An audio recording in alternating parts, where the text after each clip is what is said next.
نحمدہ ونصلی ونسلم علی رسولہ النبی الامی الکریم وعلی آلہ وصحبہ اجمعین۔ گنج بخش فیض عالم مظہر نور خدا، ناقصاں را پیر کامل کامل آرا رہنما۔ حضور سیدی و سندی و مرشدی حضرت علی بن عثمان الحجویری الغزنوی الجلابی المعروف حضرت داتا گنج بخش رحمۃ اللہ تعالیٰ علیہ، آپ کے ارشادات، آپ کی تعلیمات، آپ کی شخصیت پر مشتمل پروگرام کشف المحجوب شریف لے کر آپ کا میزبان مفتی محمد رمضان سیالوی آپ کی خدمت میں حاضر ہے۔ حضور فیض عالم داتا گنج بخش رحمۃ اللہ تعالیٰ علیہ کشف المحجوب شریف میں ایک جگہ ارشاد فرماتے ہیں، حضرت شقیق بلخی علیہ الرحمہ کے ذکر پاک میں، کہ ایک ضعیف العمر شخص آپ کی خدمت میں حاضر ہوا اور آ کر عرض کی کہ حضور میں بہت گناہ گار ہوں اور توبہ کرنا چاہتا ہوں۔ حضرت شقیق بلخی رحمۃ اللہ علیہ نے فرمایا کہ ان کی عمر اور ضعیف العمری دیکھ کر فرمایا کہ بابا جی بڑی دیر کر دی، آتے آتے بڑی دیر سے آئے ہیں توبہ کرنے کے لیے۔ تو بابا جی نے کہا کہ نہیں جناب، میں تو بڑی جلدی آ گیا ہوں۔ فرمایا وہ کیسے، جلدی کیسے؟ تو بابا جی نے یہ عرض کی کہ حضور مرنے سے پہلے پہلے جو بھی توبہ کے لیے آ جائے، بظاہر وہ دیر سے آتا ہے لیکن اس کا شمار پھر بھی جلدی آنے والوں میں ہو جاتا ہے۔ یہ وہ ہستیاں ہیں جن کا ذکر ہم آپ کی خدمت میں کشف المحجوب شریف کے ضمن میں عرض کرتے ہیں کہ جو اللہ رب العزت کی مخلوق کے لیے، خاص طور پر انسانوں کے لیے، مایوس لوگوں کے لیے، گناہ گاروں کے لیے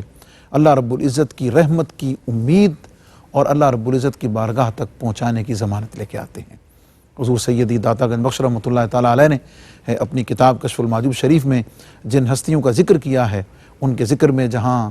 بے شمار اور پہلو ہیں، ان میں یہ امید کا اور یہ رحمت کو تھام لینے کا ایک خصوصی پہلو بھی ہمارے پیش نظر ہے۔ کشف المحجوب شریف کا 11واں باب ہے اور ذکر ہے حضرات ائمہ تبع تابعین رضوان اللہ تعالیٰ علیہم اجمعین کا، اور آج ہم جس ہستی کا ذکر کرنے جا رہے ہیں ان کا نام نامی اس میں گرامی حضرت ابو علی شقیق بن ابراہیم ازدی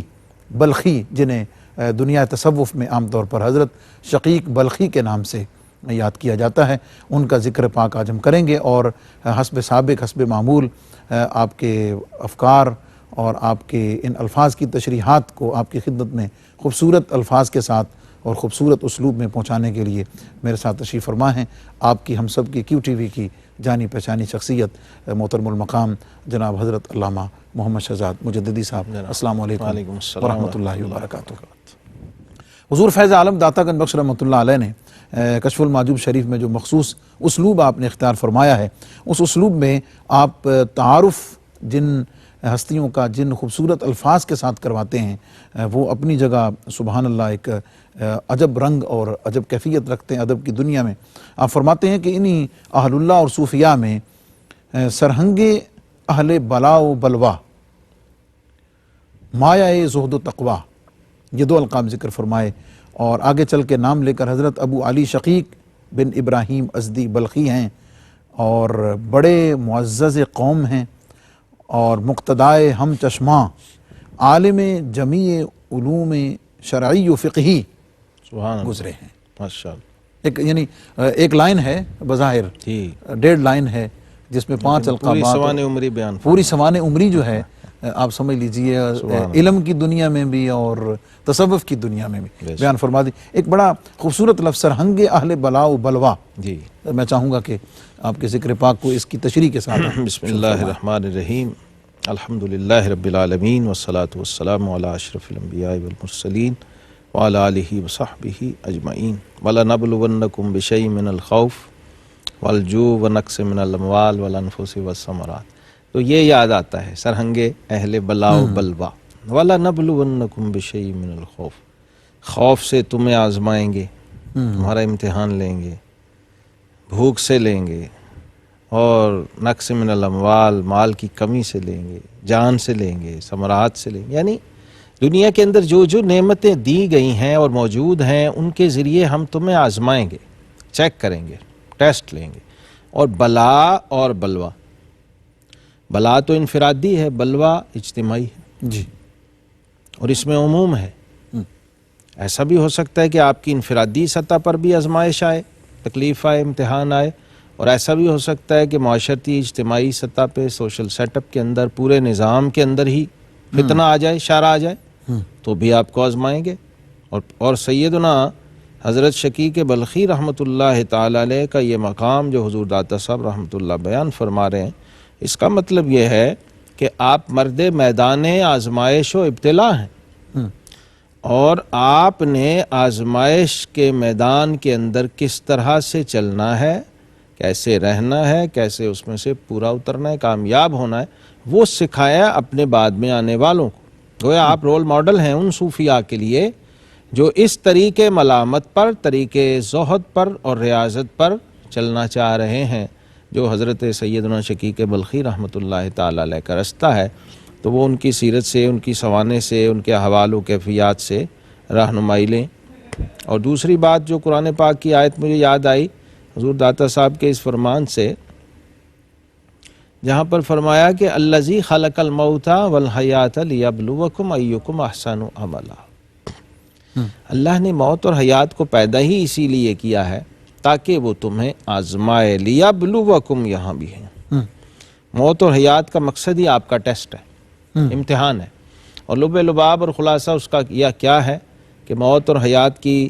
دو باؤنڈری لائنز کے درمیان آپ کو چھوڑا ایک خاص وقت کے لیے مہلت دے کر، اور یہ دیکھنے کے لیے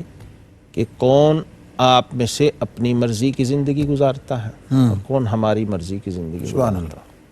کون ہماری رضا پہ راضی رہتا ہے اور پھر اس میں خوشی اور فرحت محسوس کرتا ہے، اور کون ہماری رضا کو، خوشنودی کو اگنور کر کے اپنی ذاتیات، اپنی لذتوں اور خواہشوں میں کھویا رہتا ہے، پھر اس میں فرحت و سرور محسوس کرتا رہتا ہے۔ یہ بھی ایک ٹیسٹ ہے، چیک بندہ دونوں صورتوں میں ہو رہا ہے۔ جی، تو یہ جو اولیاء اللہ ہیں، ان کا ایک ایکسٹرا کریڈٹ یہ ہے کہ یہ مخلوق پر خالق کی حجت ہوتے ہیں،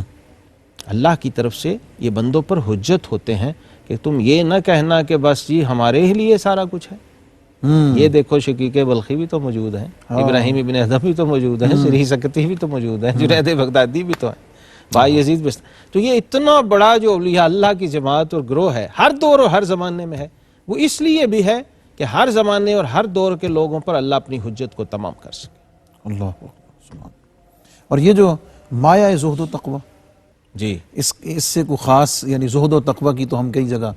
وضاحت کر چکے ہیں، لیکن اس میں جو اس کا عنوان باندھا ہے حضور فیض عالم نے، اس کی خاص دو رخ اس کے سمجھ آتے ہیں مفتی صاحب۔ ایک تو یہ ہے مایہ زہد و تقوی، ایک تو خود وہ شخص خود سراپا زہد و تقوی ہو گیا ہے، اور زہد و تقوی اس پہ ناز کرتا ہے۔ سبحان، باقی لوگوں کے لیے تو زہد و تقوی وجہ ناز ہے، لیکن اس ہستی نے زہد و تقوی میں وہ مقام پایا، وہ مرتبہ پایا، اور اتنا فنا ہو گئے زہد و تقوی میں کہ خود زہد و تقوی کو ان پر ناز ہے۔ دوسرا اس کا رخ یہ ہے مایہ اہل زہد و تقوی، جیسے پیچھے گزرا ہے سرہنگ اہل بلا، جو اہل زہد و تقوی ہیں ان میں، کیونکہ یہ جو دور ہے مفتی صاحب یہ دوسری صدی ہجری ہے، اور حضرت شقیق بلخی رحمۃ اللہ تعالی علیہ داد صاحب نے اشارہ کیا ان کے علم و فضل اور مقام کا، یہ حضرت امام اعظم ابو حنیفہ رحمۃ اللہ تعالی علیہ کے باقاعدہ شاگرد ہیں، ان کے حلقہ نشین ہیں، انہی سے مستفید ہیں علم فقہ اور علم شرعی میں، اور ان سے روایت حدیث بھی کرتے ہیں۔ تو ان کی معاشرت آپ دیکھ لیجئے، تابعین اور اتباع تابعین کا زمانہ بنتا، تو اس دور کے اندر مایہ زہد و تقوی ہونا، اللہ اکبر، یہ کوئی معمولی بات نہیں ہے۔ ابراہیم ابن ادھم رحمۃ اللہ کا زمانہ ہے، اور آپ انہی کے خلیفہ اجل ہیں حضرت شقیق بلخی رحمۃ اللہ تعالی۔ اس دور میں زہد و تقوی میں یہ مقام اور مرتبہ پانا کہ مایہ زہد و تقوی ہو جائیں، اس کا مطلب یہ ہے کہ عام معیار زہد و تقوی سے آپ کا معیار بہت اوپر کا ہے۔ آگے اس کی مثالیں ایک دو آئیں گی کہ آپ کا چیزوں کو دیکھنے کا انداز کیسا تھا، اور پھر جس زہد و تقوی کے ماحول میں آپ نے تربیت پائی تھی، اور پھر وہاں سے زہد و تقوی سیکھ کے نکلے تھے، وہ کیا تھا، اس کی اگر آپ مثالیں دیکھیں تو حضرت ابراہیم ابن ادھم رحمۃ اللہ تعالی علیہ کے ساتھ آپ کی ملاقات ہوئی مکہ شریف میں، سفر میں تھے، ملاقات ہوئی تو آپ نے فرمایا کہ حضرت میں نے ایک عجیب واقعہ دیکھا ہے۔ حضرت ابراہیم ابن ادھم کو انہوں نے واقعہ سنایا کہ جی کیا دیکھا ہے؟ انہوں نے کہا میں نے دیکھا ہے کہ ایک نابینا پرندہ ہے، اس کے پر بھی کٹے ہوئے ہیں، نہ اڑ سکتا ہے نہ کہیں شکار کر سکتا ہے اور اندھا ہے۔ تو میں حیران تھا کہ وہ زندہ ٹھیک ٹھاک فریش بیٹھا ہوا تھا کہ یہ کھاتا پیتا کیا ہوگا، کیسے کھاتا ہوگا۔ تو کہتے ہیں میں نے دیکھا کہ جب کھانے کا ٹائم ہوا تو ایک پرندہ اور آیا، اس پرندے نے اپنی چونچ کے اندر جو شکار پکڑا ہوا تھا وہ لا کے اس کے آگے رکھ دیا، تو وہ اس نے کھا لیا، اس نابینا پرندے نے۔ تو میں اللہ کی شان رزاقی پہ میں نے سبحان اللہ کہا، اور میں نے کہا کہ ہم دیکھو اللہ پہ اتنا توکل بھی نہیں کرتے جتنا اس اندھے پرندے کو ہے، اس نابینا پرندے کو ہے۔ تو میں نے ارادہ کر لیا کہ اب میں سب چھوڑ چھاڑ کے میں اللہ پہ توکل کر کے رہوں گا۔ تو حضرت ابراہیم ابن ادھم رحمۃ اللہ نے فرمایا کہ تم وہ نابینا پرندے بننا کیوں چاہتے ہو، تم وہ پرندہ کیوں نہیں بن رہے جس نے لا کے اسے کھلایا ہے۔ واہ واہ واہ سبحان اللہ۔ تو آپ حضرت کے قدموں میں گر گئے اور ان کے ہاتھوں کو بوسہ دیا اور کہنے لگے حضور مجھے مرید فرما لے۔ یہ مرید ہونے کی وجہ اور سبب تھا شاگردی کہ مجھے آپ جیسے کسی رہبر کی ضرورت ہے۔ تو اس ماحول میں آپ پرودھر تھے اور پروان چڑھے ہوئے تھے اور تربیت پائی ہوئی تھی، لہٰذا معیار نظر اور سٹینڈرڈ بھی اسی لیول کا تھا، تب جا کے مایہ زہد و تقوی بنے اور مقتدائے ہم چشمہ بنے ہیں اپنے معاصرین کے مقتدا۔ کیونکہ آپ کو یہ مرتبہ معاصرین کے اندر علم ظاہر میں بھی حاصل تھا، علم باطن کے اندر بھی حاصل تھا، اور اس کی ایک بہت بڑی وجہ حضرت ابراہیم ابن ادھم رحمۃ اللہ علیہ اور امام اعظم ابو حنیفہ دونوں اتھارٹیز ہیں، اور دونوں کا ہی ارک اور نچوڑ آپ کے پاس تھا، دونوں کے فیوز و برکات کا آپ مظہر اتم تھے۔ اور آپ مطلب اس سے بھی بڑی آگے بات سمجھنی ہو تو ان کے ایک شاگرد اور مرید کا نام حاتم الاسم رحمۃ اللہ علیہ، اسی سے آپ اندازہ لگا سکتے۔ معزز ناظرین،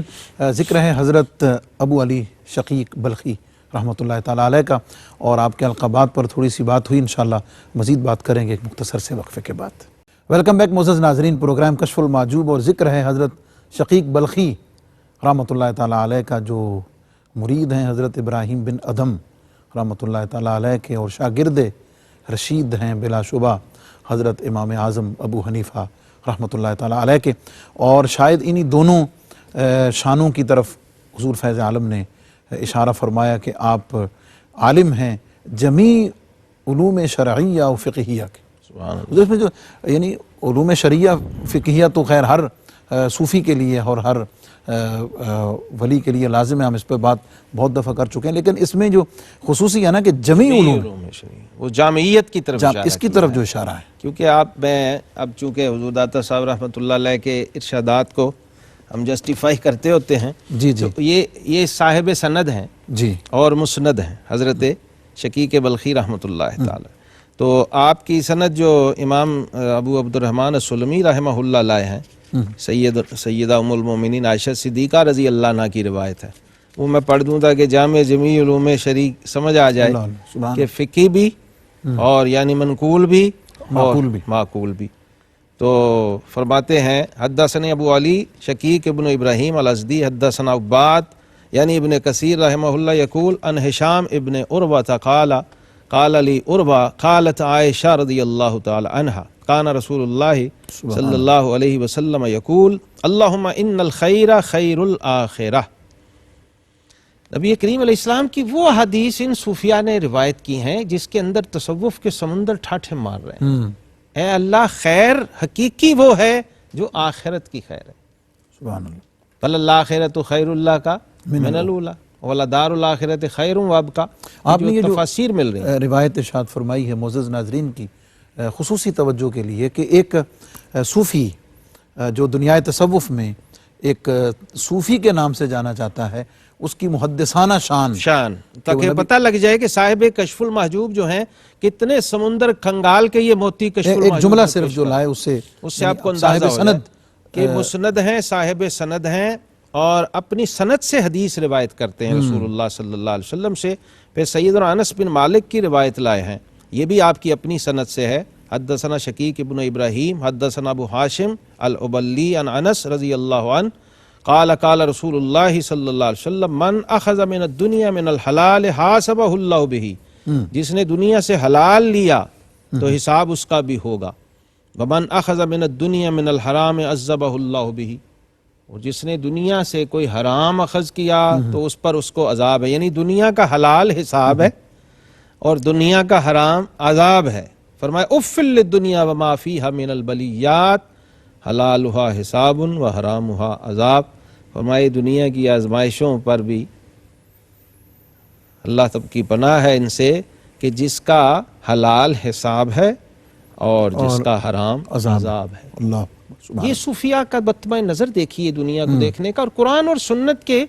آئینوں میں جھانک کے دیکھ رہے ہیں۔ جو رہنمائی خود رسول اللہ صلی اللہ علیہ وسلم نے فرمائی ہے اس کی روشنی میں دیکھ کے آگے دنیا کو دیکھنا سکھا رہے ہیں کہ آپ نے اس دنیا سے اپنا تعلق کس طرح کا رکھنا ہے، اس کو ضرورت رکھنا ہے، اس کو مقصد نہیں بنانا۔ بالکل، اور آپ کی خصوصی اوصاف میں سے آپ کا صاحب تصانیف ہونا بھی بے شک، حضور فیض عالم نے تو ذکر اسی فرمایا سے آپ اندازہ لگا لیجئے جی ہاں کہ ایک تو صاحب سند محدث ہیں، مسند ہیں، جی، اور پھر تصوف کے اندر، فقہ کے اندر آپ کی کتابیں تالیفات وہ الحمدللہ ذخیرہ آپ کا تصوف جو میں موجود ہیں۔ حضرت شقیق بلخی رحمۃ اللہ تعالیٰ علیہ کا رجوع اللہ بالاخلاص کا لفظ ہے، جو میری ناقص رائے میں یہ ہے کہ رجوع اللہ تو حاصل تھا، رجوع اللہ تو حاصل تھا، لیکن اس میں وہ جو اخلاص کی خصوصی شان اور وصف عطا ہونے کی جہاں سے ابتدا ہوتی ہے، وہ بلخ کے قحط میں کا واقعہ جو ذکر کیا، میں چاہوں گا کہ سبحان اللہ، آپ اسے ساتھ فرمائیں، اس پر انشاءاللہ ہم دیکھیے اخلاص مفتی صاحب کیا ہے کہ آپ کے قول، عمل اور فعل میں وہ پیورٹی آ جائے جو قبولیت کا لازمی خاصہ ہے، ورنہ آپ کا عمل اول تو ہے وہ لائق قبولیت نہیں ہے۔ تو اخلاص کیا کرتا ہے؟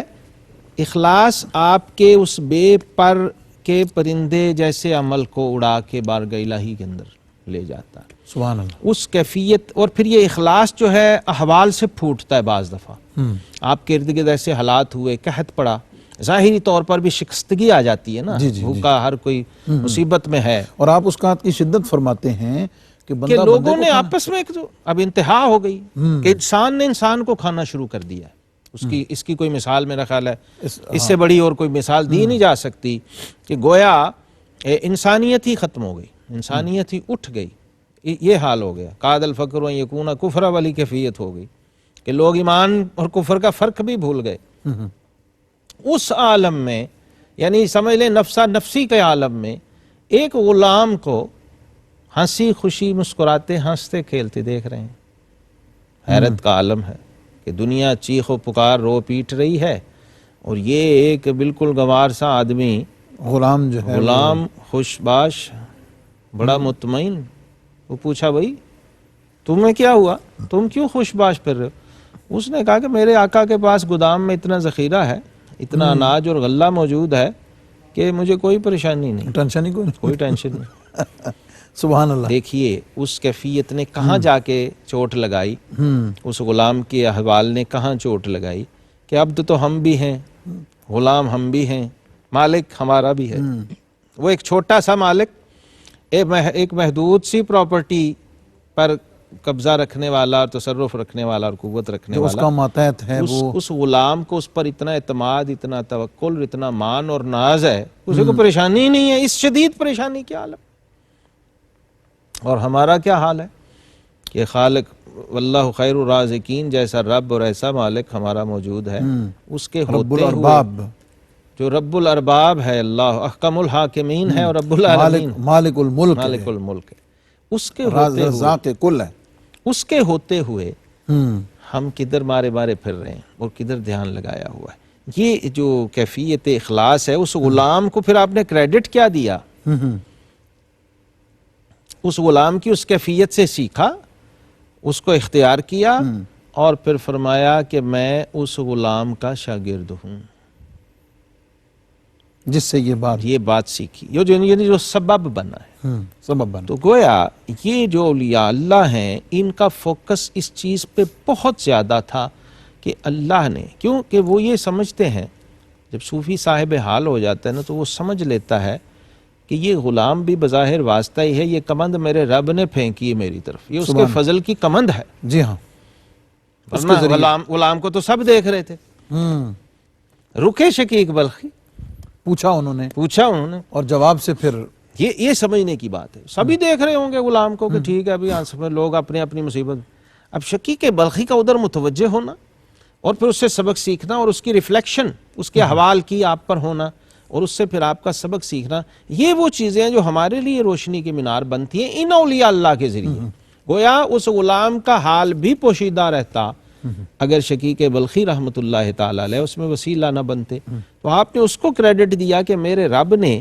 اس غلام کو وسیلہ بنایا ہے میرے لیے، لہٰذا میں اس کا شاگرد ہوں. یا اب یہاں میسج کیا ہے کہ من علمنی حرفا فہو مولائی. شیر خدا سیدنا علی حضور مرتضیٰ فرماتے یہ ہیں تربیت اور توجہ کے لیے کہ بہت کم ایسے لوگ دستیاب ہیں کہ جو اپنے کمالات اور ان ساری چیزوں کو جہاں سے جن کی برکت سے اس کو کریڈٹ یا جن کی صحبت سے یا جن کی نظر سے یا جن کی محنت سے عطا ہوئے ہیں اس کا کریڈٹ وہ ان کو دیں. جی ہاں، یہی دیکھیں نافع اور غیر نافع میں مفتی صاحب یہی فرق ہوتا ہے نا. شاگرد تو بہت ہوتے ہیں لیکن علم نافع اسی شاگرد کو نصیب ہوتا ہے جو استاد کا کریڈٹ اس کو دے، جو ڈیو رسپیکٹ ہے وہ جس کی بنتی ہے وہ اس کو دے، تب اس کو علم نافع نصیب ہوتا ہے. ورنہ اس کا علم اور اس کا وہ فضل اور جو بھی کچھ ہے اس کو ملا ہوتا ہے وہ اس برکت سے خالی رہتا ہے، اس سے نفع آگے عام نہیں ہوتا. یہ اصول ہے. ادب پہلا کرینہ ہے محبت کے کرینوں میں، تو تصوف تو ہے ہی ادب، الطریق کلہ ادب. اور پھر ان لوگوں میں للہیت کی یہ انتہا تھی کہ ان کے ہاں یہ کوئی ٹھیکہ نہیں تھا کہ بہت بڑے جبے کبے میں بیٹھا ہوگا تو ہی میرا پیر ہے. نہیں، کہتے جس کو میرے رب نے ذریعہ فیض میرے لیے بنا دیا، میرے لیے باب فیض بنا دیا، اتنی دیر اتنے ٹائم اس عرصے میں وہ میرا مرشد و راہبر ہے، میں نے اس سے لیا ہے، سیکھا. لوگ تو صوفیان کتے کو کریڈٹ دینے سے گریز نہیں کیا. انسان کی تو بڑی شان ہے کہ بھئی اس سے بھی ہم نے کچھ سیکھ لیا ہے، اس سے ہمیں مل گیا ہے، کیونکہ یہ بھی مخلوق ہے اللہ کی. اب وہ فاعل حقیقی والا جو ان کا تصور ہے نا، افعال کا مشاہدہ جب وہ کرتے ہیں تو پھر اس میں وہ دیکھتے ہیں کہ اصل حقیقی فعال لما یرید جو ہے پیچھے وہ کون کار فرما، باقی تو سرائے ہیں. قوت و تصرف کس کا کروں، یعنی سبب اور مسبب کا جو فرق ہے نا ان کے ہاں بڑا کلیئر ہے. تو وہ کہتے ہیں کہ اللہ تبارک و تعالی جیسے حدیث شریف میں فرمایا بل لم یشکر الناس لم یشکر اللہ، جس نے بندے کو شکر ادا نہیں کیا اس نے اللہ کا بھی شکر. اور میرا خیال ہے کہ اس طرح اگر آپ اپنے محسن کو، اپنے استاذ کو، اپنے مربی کو، جس نے بھی اس میں کوئی حصہ ڈالا ہے بے شک یا اللہ نے اس کو سبب بنا دیا ہے تو ان کا ذکر عظمت سے کرنا اور ان کے خود عظمت کی دلیل ہے مفتی صاحب. اور اس میں خدشہ لوگوں کو شاید یہ رہتا ہے کہ پتہ نہیں اس سے میری عزت گھٹ جائے. میں بالکل یہ عرض کرنے لگا تھا ایسا کبھی بھی نہیں ہوتا، آپ کی عزت بڑھتی ہے ہمیشہ، اور یہ لوگ سب زندہ دلیل ہیں اس بات. حضرت شقیق بلخی کا یہ فرمانا اور کتنے ہی اولیاء اللہ، امام صاحب امام اعظم ابو حنیفہ فرمایا میں نے حجام سے سیکھا. کوئی ایک بزرگ مکتب میں نے فلاں غلام سے سیکھا، بلی سے مراقبہ جنید. تو پھر آپ کیا کر رہے ہیں؟ اس کا مطلب ہے کہ کہیں کم ظرفی خود ہمارے اندر ہی ہوتی ہے جو ہمیں اظہار کرنے نہیں دیتی یا روکتی ہے ہمیں. ورنہ حقیقت ہے کہ عظمت والے لوگ اور بڑے لوگ وہ ہمیشہ یاد رکھتے ہیں. اور اس میں ایک بڑی باریک بات آپ نے اب توجہ دلا دی تو میں عرض کر دوں. امام نووی رحمہ اللہ نے یہ لکھا ہے، وہ فرماتے ہیں کہ جو شخص کسی صاحب علم کی بات کو بغیر اس کے حوالے کے آگے کوٹ کرتا ہے اللہ اس کے علم سے برکت اٹھا لیتا ہے. کیونکہ آپ نے اس کو کریڈٹ اس کو نہیں دیا اور امانت میں خیانت کی ہے. اور آپ اور حضرت یہ آج کے دور میں لینے کی کوشش مطلب پلیجرزم جو ہے ریسرچ میں سمجھ آ گئی، کتابیں دوسروں کی اپنے نام سے اور مطلب دوسروں کے کام کو اپنے نام سے چھاپ دینا. حضور فیض عالم نے بھی جو اس میں فرمایا نا، بڑا پرانا مرض ہے، پرانا مرض ہے. یہ پتہ چلتا ہے کہ پرانا مرض ہے، چلا آ رہا ہے، لیکن فرماتے ہیں کہ اس میں برکت نہیں رہتی اور اس شخص کے جو احوال ہیں اپنے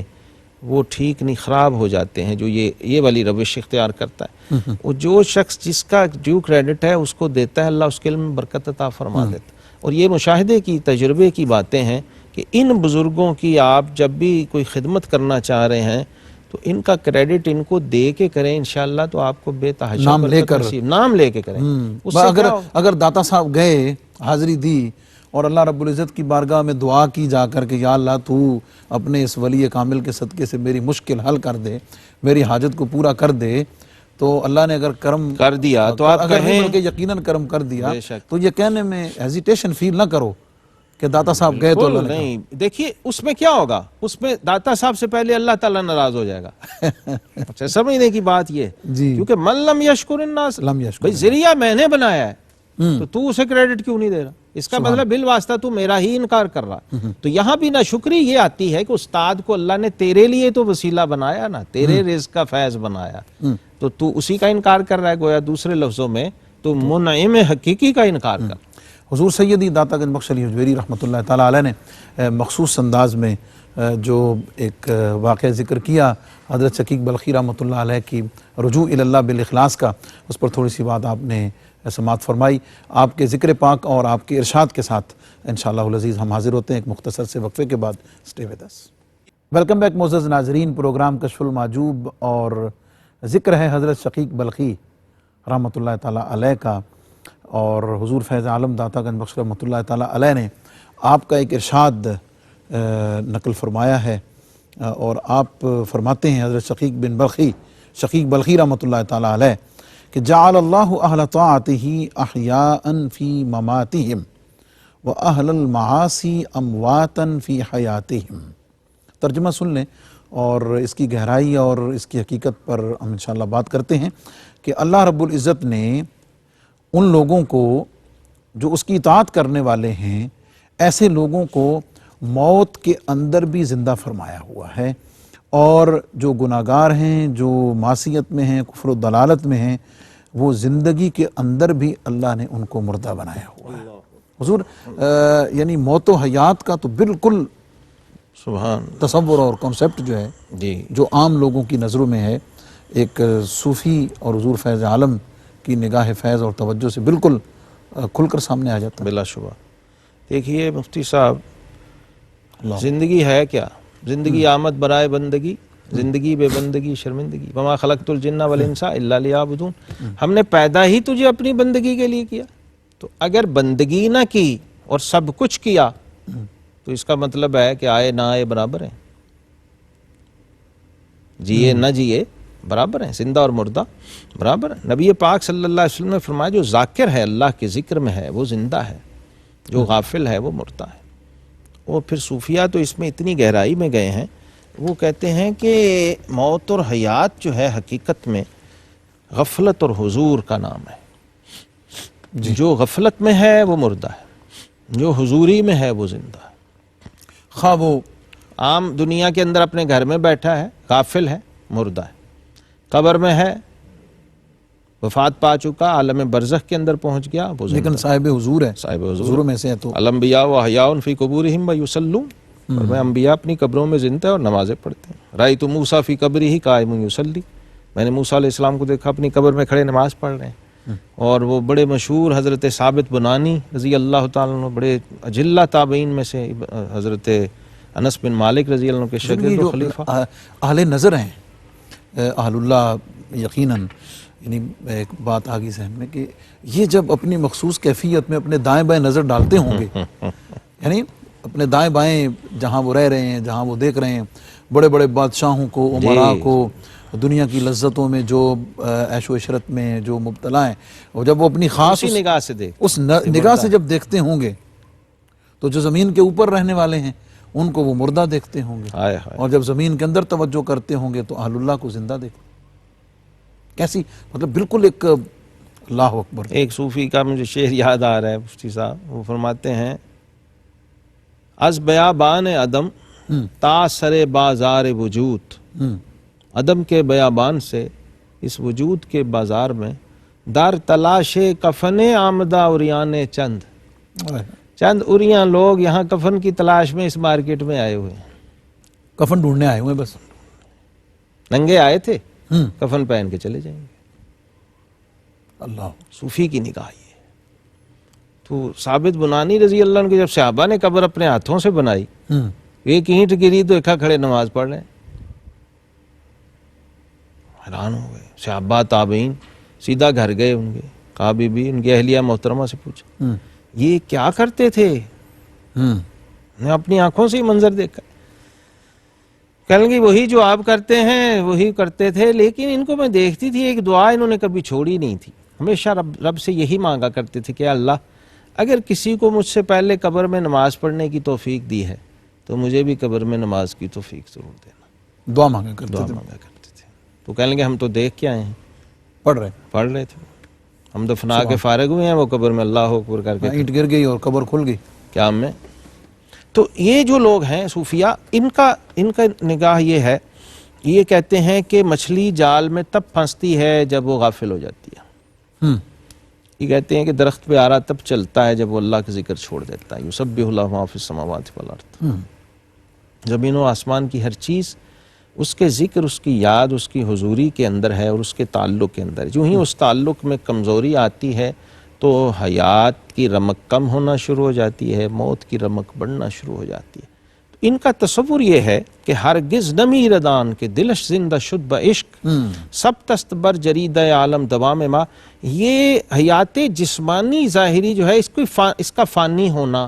اس کو صورتاً نہیں حقیقتاً جانتے ہیں, مشاہدتاً جانتے ہیں اور سمجھتے ہیں کہ مرن تھیں اگے مر گئے باہو تا مطلب نو پایا ہو, کیتی جان حوالے رب دے اساں چت مولا ول لایا ہو. موتو قبلہ, موتو قبلن, تو موتو کا جو عملی مظاہرہ ہے نا, اس سے یہ اس دنیا میں ایک دفعہ گزرتے ہیں. یعنی حیات قلبی اور ممات نفسی, اس تجربے سے یہ گزارتے ہیں اپنے آپ کو. قلب کو زندہ کرنا اور نفس کو مارنا, جیتے جی اس میں سے گزرنا. اس گزرنے کے بعد پھر اس کیفیت اور اس نتیجے پہنچتے ہیں کہ بھئی یہ خود کو جو زندہ سمجھنے والے ہیں یہ تو حقیقت میں مردہ ہیں, اور جن لوگوں کو یہ بظاہر مردہ یا قبروں میں سمجھ رہے ہیں وہ حقیقت میں زندہ ہے. مجھے ہمارے عصر حاضر میں ایک صوفی بزرگ ہیں, صوفی محمد اقبال صاحب, یہاں لاہور میں ہیں, کبھی کبھار میں جایا کرتا ہوں. ان کا ایک ملفوظ بڑا معروف ہے. آپ فرمایا کرتے ہیں بھئی زندگی تو اللہ والوں کی ہے, زندگی تو اللہ والوں کی ہے, ہم تو چلتی پھرتی لاشیں ہیں. ہائے ہائے, بے شک. یہ فَلَنُحْيِيَنَّهُ حَيَاتً طَيِّبَةً جو فرمایا گیا وہ یہی ہے, اس میں کوئی شک نہیں.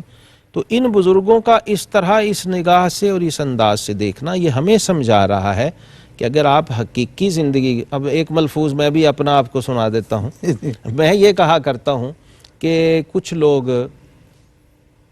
بہت کم لوگ ہوتے ہیں جو زندگی گزارتے ہیں, اکثر لوگوں کو زندگی گزار رہی ہوتی ہے. واہ, بہت خوبصورت جملہ, بہت خوبصورت جملہ. یہ وہ لوگ ہیں جو زندگی گزارنا جانتے ہیں, ورنہ سب کو زندگی تو گزار ہی رہی, آؤ بھی اپنی اپنی باری پوری کرو اور نکلتے جاؤ. اگر حقیقی زندگی, جیتے تو سب ہیں, جیتے تو سب ہیں, سمجھ آ گئی, اچھا جینے والے, اچھا جینے والے, اور پھر باقاعدہ جینے والے نا. جینا بھی تو پوری طرح جینا بندے کو, دیکھیے نا سب یہ ایک وجود ہے. یہ پورے حواس اگر ہم استعمال ہی نہ کر سکے تو اس کا مطلب یہ ہے کہ ہم جی نہیں رہے. یعنی ہم اپنے ظاہر کی حد تک تو یوٹیلائز ہو رہے ہیں, ہمارا باطن ڈیڈ پڑا ہے, بند پڑا ہے, ان ٹچ پڑا ہے, تو وہ کون سی زندگی ہے؟ یعنی خود آپ اپنے آپ سے ہی پورے آگاہ نہیں ہیں تو آپ نے زندگی کیا گزاری؟ تو صوفی یہ کہتا ہے کہ من عرف نفسہ فقط رب. وہ کہتے ہیں اے تن رب سچے دا حجرا وچ پا فقیرہ چاہتی ہوں. یار اپنے آپ کو تو پورا دیکھ لو, اپنے من میں ڈوب کر پا جا, اپنے آپ کو تو پورا دیکھو. جب پورا اپنے آپ کو دیکھ لو گے, سمجھ لو گے, پھر اپنے آپ کو لے کے چلنا, پھر سارے اعضاء اور سارے حواس کو استعمال کر کی چیزیں تمہیں صحیح صحیح دکھائی دینا شروع ہوں گی, اور ہر چیز غلط اور صحیح شکل میں, خیر اور شر میں تمیز آ جائے گی, پھر تمہیں سلیکشن آ جائے گی. ورنہ ایسا ممکن ہے کہ تم ہر چمکتی چیز کو سونا سمجھ لو, ایسا ممکن ہے کہ تم زہر کو تریاک سمجھ لو اور اس کو انجوائے کرتے پھرو, اور وہ خود زندگی کی بجائے تمہارے لیے موت کا سامان بن جائے. صوفی یہ سمجھاتا ہے کہ آپ اپنے آپ کو, اپنے ظاہری اور اپنے باطنی حواس کو اس طرح استعمال کریں کہ چیزیں جس طرح خالق نے بنائی ہیں اس طرح آپ کو نظر آئیں, جس طرح آپ دیکھ رہے ہیں اس طرح نہیں. معرفت کے ساتھ حقائق اشیاء کا علم آپ کو نصیب ہو جائے گا, پھر آپ کی ترجیحات وہ ہو جائیں گی جو اصل میں ہونی چاہیے. پھر بندہ بھی جو ہوگا حقیقت میں وہی نظر آئے گا, وہی نظر آئے گا. ہر چیز, صورتیں اور حقیقتیں واضح ہونا شروع ہو جائیں گی. عبادت میں بھی لذت آئے گی. وہ جو لوگ یہ کہتے ہیں نا, اس کی وجہ بھی یہی بنتی ہے کہ آپ اپنے ظاہری اعمال ہوں, حقوق العباد ہوں, حقوق اللہ ہوں, دین ہو, دنیا جو بھی ہو, یہ فارمولا اگر آپ اپلائی کر دینا تو آپ تھوڑے سے مشقت سے بہت زیادہ اجرت حاصل کر سکتے ہیں. بہت زیادہ ثمرات حاصل کر سکتے ہیں۔ یہ صوفیاء کی عمریں بھی دیکھیں اتنی ہوتی ہیں، یہ کوئی ہزاروں سال کے نہیں تھے، جی جی جی جی، اتنی ٹائم فریم کے اندر انہوں بلکہ نے توبہ کرنے کے بعد کی کتنی کی زندگی ہے، ہاں۔ لیکن کیا وہ ٹیکنیکس اور وہ فارمولے اور وہ اصول اور وہ ضوابط انہوں نے لیے، ان کو اپلائی کیا اور اس کا رزلٹ یہ، تو ہم تو ان سے بہت آگے کے تیز دور میں آ چکے ہیں۔ ہمیں اب اپنے حساب سے، آج کے حساب سے چلنا ہے اور آج کے فارمولے لے کے چلنا ہے، تاکہ ہم اس خزانے کا اور اس ذخیرے کا کم از کم کچھ حصہ دنیا سے اویل کر کے جا سکیں۔ حضور فیض عالم داتا گنج بخش رحمۃ اللہ تعالی علیہ نے حضرت شقیق بلخی کے اس ارشاد کی تشریح میں یہ بھی فرمایا ہے، آپ یہ فرماتے ہیں کہ مطیع اگرچہ مردہ ہو لوگوں کی نظر میں، موت آ چکی ہو نظروں سے اوجھل ہو، وہ زندہ ہوتا ہے، وفات بھی پا جائے تو، وفات بھی ہو جائے تو، فوت بھی ہو جائے تو، جیسے فرمایا نا کہ اذا مات الانسان وانقطع عنہ عملہ الا ثلاث، بندہ فوت ہو گیا ہے لیکن اس کے اعمال کا سلسلہ جاری ہے۔ یہ جو جملہ حضور فیض عالم نے ارشاد فرمایا کہ مطیع اگرچہ مردہ ہو تمہاری نظروں میں لیکن وہ زندہ ہے، تو میں اس پر جو بالکل آخری پروگرام کے لمحات میں حضور فیض عالم کی شان میں اور اولیاء اللہ کی شان میں آپ کی اجازت سے جو عرض کرنا چاہ رہا ہوں وہ یہ ہے کہ تمام اولیاء وہ تمام کے تمام مطیع ہیں، بے شک متبع ہیں نبی پاک صلی اللہ علیہ وسلم کی سنت و شریعت کے، اس میں کوئی شک نہیں ہے کہ وہ جس مرتبے مقام تک پہنچے ہیں وہ اطاعت خداوندی اور اتباع مصطفی صلی اللہ علیہ وسلم کے بغیر ممکن ہی نہیں ہے۔ تو حضور فیض عالم نے خود ارشاد فرمایا کہ جو مطیع ہے اگرچہ تمہاری نظر میں مردہ ہے لیکن وہ حقیقت میں زندہ ہے۔ تو مجھے کہنے دیجئے کہ یہ اولیاء اللہ حضور فیض عالم کی ذات ہو، حضرت خواجہ اجمیری کی ذات ہو، حضرت بابا فرید الدین کی ذات والا صفات ہو، زندہ ہیں بے شک، یہ سب ہیں، تو یہ مطیع تھے، مطیع تھے، ان مطیع کی ہیں، اطاعت پر مطیع ہیں، آج بھی ان کا سلسلہ اطاعت جاری ہے، اطاعت مفتی جاری ہے، صاحب، اور ان کے زیر سایہ دیکھیے کتنی اطاعت ہو رہی ہے، ان کے کے فیضان سے کتنی عبادت اس ماحول میں، کا ذوق اس ماحول میں بڑھ رہا ہے، انہی کا فیض ہے، انہی کا اور ان کا صدقہ جاری ہے۔ سبحان اللہ۔ تو یہ اس نظر سے اور اس ارشاد کی روشنی میں اگر ہم دیکھیں تو اہل اللہ کی، اور ظاہر ہے یہ اہل اللہ کی بات ہوئی ہے تو یہ سارا فیض یہ عکس ہے ذات مصطفی صلی اللہ علیہ وسلم۔ اور ہمارے لیے بھی مفتی اس میں میسج ہے کہ اگر آپ بھی زندہ رہنا چاہتے ہیں تو آپ بھی مطیع ہو جائیں۔ جی جی، ہمارا حصہ اس میں اور کیا ہے سوائے اس کے؟ ایسے حضرت نظام الدین محبوب الہی کا جو فرمان بہشتی دروازے پر لکھا ہوا من دخل هذا الباب فقد امن، اس کی ایک تشریح یہ بھی ہے نا کہ آؤ ان کے نقش قدم پہ چلو اور زندہ ہو جاؤ ہمیشہ، فرید کے نقش قدم پر چلو، جیسے اس نے زندگی گزاری ہے اس طرح تم بھی گزارو اور فرید کی طرح امر ہو جاؤ، اور اس دنیا میں بھی اور آخرت میں بھی۔ معزز ناظرین، حضرت شقیق بلخی رحمۃ اللہ تعالیٰ علیہ کے ذکر پاک میں حضور فیض عالم داتا گنج بخش رحمۃ اللہ علیہ کی تشریحات اور آپ کے ارشادات کو مختلف پہلو سے آپ نے سماعت کیا، حضرت آپ کا بہت بہت شکریہ۔ معزز ناظرین، اپنوں کا دائیں بائیں سب کا بہت خیال رکھیں اور اسی میں ہم سب کی بھلائی ہے۔ انشاءاللہ العزیز اگلے پروگرام میں ایک نئی شخصیت کے ذکر مبارک کے ساتھ کشف المحجوب شریف کے ارشادات کی روشنی میں آپ کی خدمت میں حاضر ہوں گے۔ والسلام علیکم ورحمۃ اللہ وبرکاتہ۔